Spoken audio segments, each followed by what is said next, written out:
Hello, and thank you for joining us for advanced lighting training.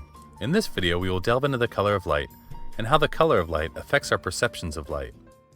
As we continue to move away from traditional bulbs and the use of watts as a measurement, we have to consider how the color of light from new technologies differs from incandescent lighting. Much of our natural light is in the yellow to orange spectrum and is what most people find to be the most pleasant or pleasing colors. When it comes to the earliest artificial light source, fire, it also has these same pleasing colors. We took fire and created tools like candles and gas lamps to more safely light our living spaces and streets at night with the similar yellows and oranges of natural sunlight.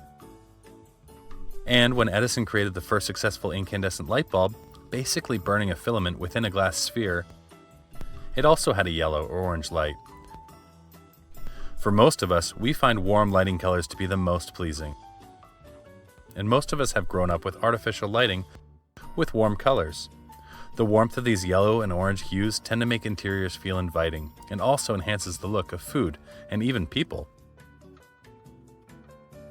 For these reasons, when we experience artificial light at the other end of the spectrum, bluish-white in color, we often have a negative reaction, calling it harsh, washed out, or industrial.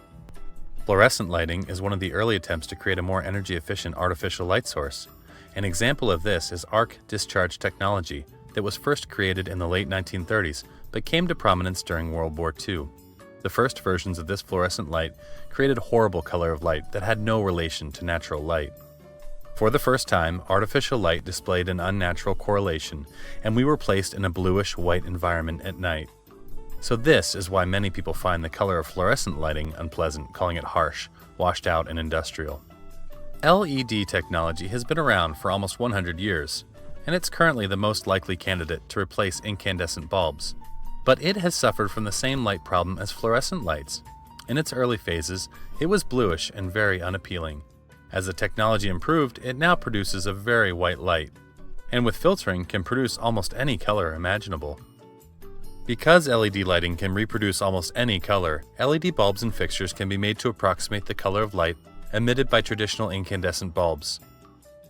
The lighting industry uses color temperature in Kelvin scale to numerically categorize the color of light. Cooler colors like blue and white have higher numbers, and warmer colors like yellow and orange have smaller numbers. For our purposes, remember that range of cooler colors is around 6,000 to 10,000 Kelvin, and the range of warmer colors is around 1,000 to 4,000 Kelvin.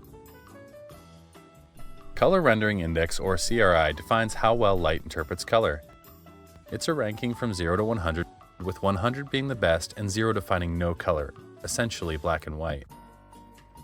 For color-sensitive areas such as the kitchen, bathroom, and even closets, aim for a CRI in the mid-80s or above.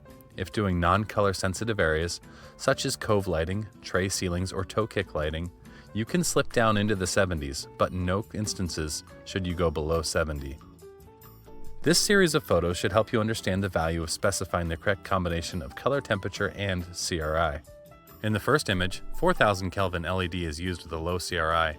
The granite countertop is extremely blue, the carrots look anemic, and the mushrooms simply look dirty and inedible. In the center image, LED with a color temperature of 3500 Kelvin is used. Many people will tell you that 3500 Kelvin is warm, but it is important to remember that there are no incandescent equivalents to 3500, so this will appear cooler in a residential environment. This LED also has a low CRI, and as such, the vegetables still look unnatural and the mushroom continues to appear inedible.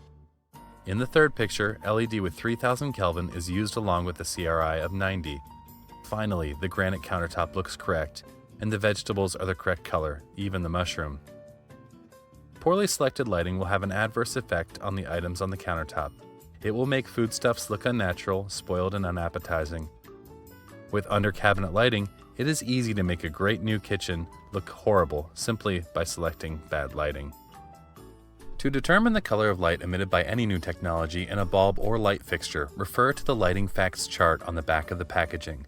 Along with the brightness or lumens rating that we talked about earlier, you should also see a color scale similar to the previous slide with an arrow and number designating the color temperature. In this example, 3100 Kelvin.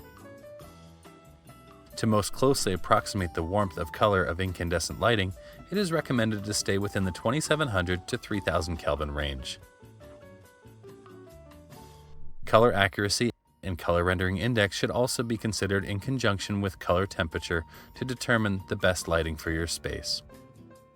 We hope you enjoyed learning more about the color of light. As always, please reach out to the training team if you have any questions. Thank you.